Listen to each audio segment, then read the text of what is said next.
ఏంటమ్మా ఇంత ఆలస్యమైంది? వస్తానని చెప్పి రాలేదు. తన కోసం ఎదురు చూసి. ఎవరమ్మా? ఎవరొస్తానని చెప్పారు? ఎవరి కోసం ఎదురు చూసావు? ఏంటి నాన్న? అదేనమ్మా, ఎవరి కోసం ఎదురు చూశానని చెప్తున్నావు కదా, ఎవరతను?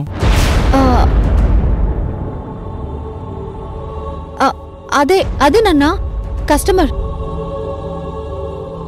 సవారీకి వెళ్ళాను, నన్ను వెయిట్ చేయించి రాలేదు. అతని కోసం ఎదురు చూసి చూసి బాగా ఆలస్యమైంది. సర్లే అమ్మా, వెళ్ళి స్నానం చేసిరా, భోంచేద్దాం. వంట నేను చేసేసానమ్మా. ఎందుకు నాన్న మీకు శ్రమ? నేను వచ్చి చేస్తానని చెప్పాను కదా. రోజంతా కష్టపడి వస్తావు కదమ్మా, మళ్ళీ ఇంటికొచ్చి కూడా కష్టపడాలా? అది కాదు నాన్న. వంట చేయకపోయినా నీ చేత్తో వడ్డించు, సరేనా? వెళ్ళి త్వరగా రామ్మా. అలాగే నాన్న.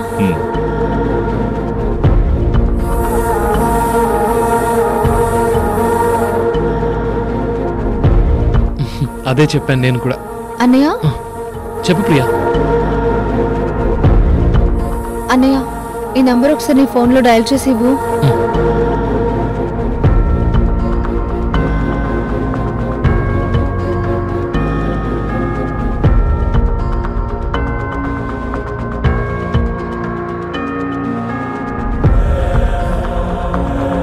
స్విచ్ ఆఫ్ అని వస్తుంది ప్రియా.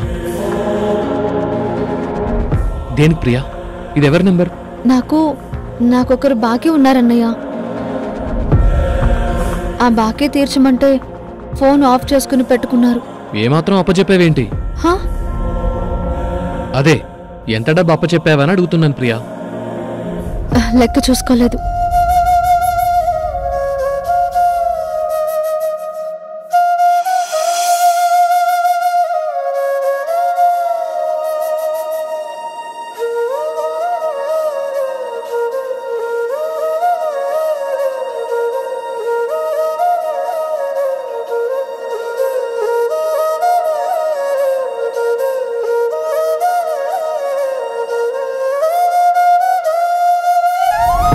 ఈ రోజే ఇప్పుడే ఇంటికి వెళ్ళి ఆయనతో మాట్లాడి సాయంత్రం 7 గంటలకల్లా ఇదే గుళ్ళో నీకు శుభవార్త చెప్తాను.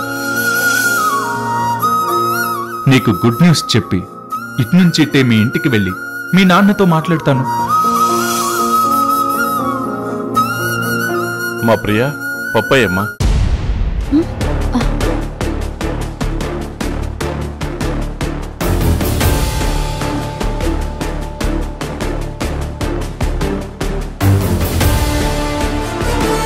ఏంటమ్మా, పప్పు అడిగితే మజ్జిగ వేశావు?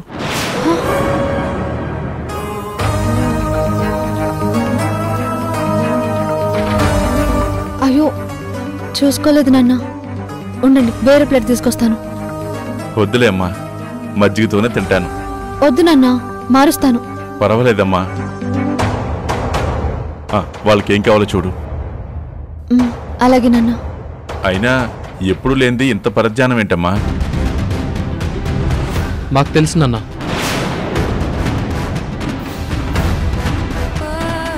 ఏం ప్రియా, చెప్పనా? ఏం తెలుసురా నీకు? ఏం లేదు నాన్న, మన ప్రియా మోసపోయింది.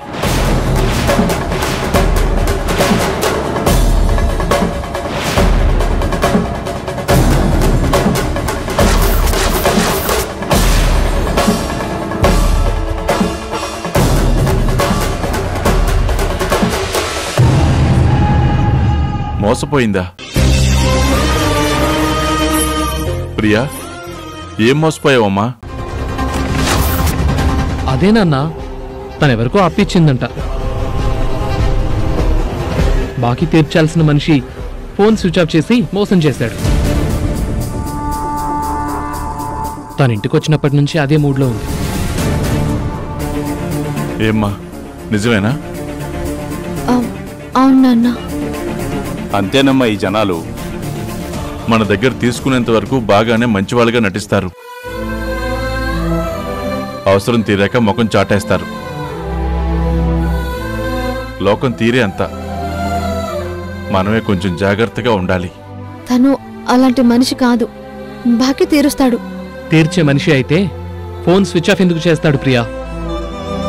వాడెవడో గానీ నీకు భలే హ్యాండ్ ఇచ్చాడు. లేదన్నయ్య, అతను చాలా మంచివాడు, మోసం చేసే మనిషి కాదు. ఎందుకు అతని గురించి ఏమీ తెలియకుండా నువ్వు అలా మాట్లాడుతున్నావు? నాకు ఆ మాత్రం తెలియకుండానే అతనితో స్నేహం చేస్తానా? ఏమి తెలియకుండానే అమ్మా ప్రియా, ఆగమ్మా. ఎందుకంత ఆవేశపడుతున్నావు? వాడేదో తెలియకనాళ్లే.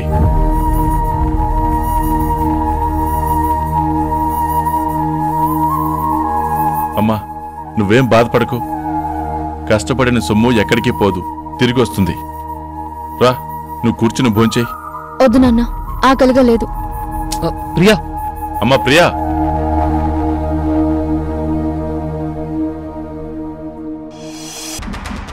మా అబ్బాయికి ఇప్పుడు ఎలా ఉంది? డాక్టర్లు ఏమంటున్నారు? ప్రాణాలకేం ప్రమాదం లేదు కదా? లోపల ట్రీట్మెంట్ చేస్తున్నారండి, ఇంకా ఏం చెప్పలేదు. భయపడకండి, మీ అబ్బాయికి ఏం కాదు.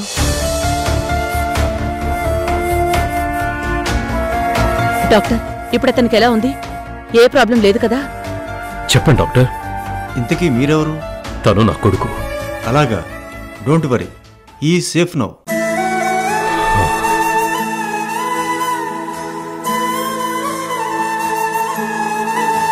చాలా థ్యాంక్స్ డాక్టర్, నా కొడుకును కాపాడారు. అతన్ని కాపాడింది నేను కాదండి, ఇదిగో ఈవిడ.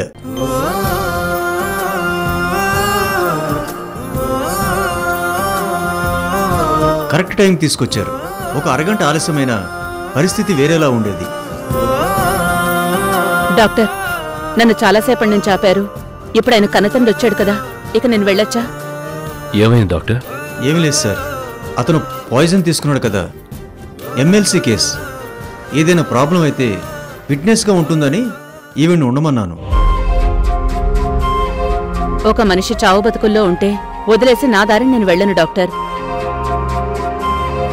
మీరు వెళ్ళిపోమన్నా సొంత వాళ్ళొచ్చేంతవరకు ఎక్కడికి వెళ్లేదాన్ని కాదు. మీరే అనవసరంగా కంగారు పడ్డారు. ఎన్నో కేసుల్లో చూస్తున్నామండి, మా ప్రాబ్లం మాది. చూడండి, అతను ఇప్పుడిప్పుడే కోలుకుంటున్నాడు. మీరు ఒక అరగంట తర్వాత వెళ్ళి అతను చూడొచ్చు. అలాగే డాక్టర్. సార్, నేను బయలుదేరుతాను. ఇదిగోండి మీ అబ్బాయి ఫోన్. రాణమ్మా, నువ్వు చేసిన సహాయానికి నేను నీకు కృతజ్ఞతలు చెప్పాలి, కానీ చెప్పను. పోలీస్ స్టేషన్లో నా అభిప్రాయం ఏంటో లెటర్ ద్వారా నీకు రాసిచ్చాను. దానికి నీ నిర్ణయం ఏంటో ఇంకా చెప్పలేదు. మీరేం చేయాలో ఇందులో డీటెయిల్డ్గా రాస్తుంది. ఒకసారి చదువుకో.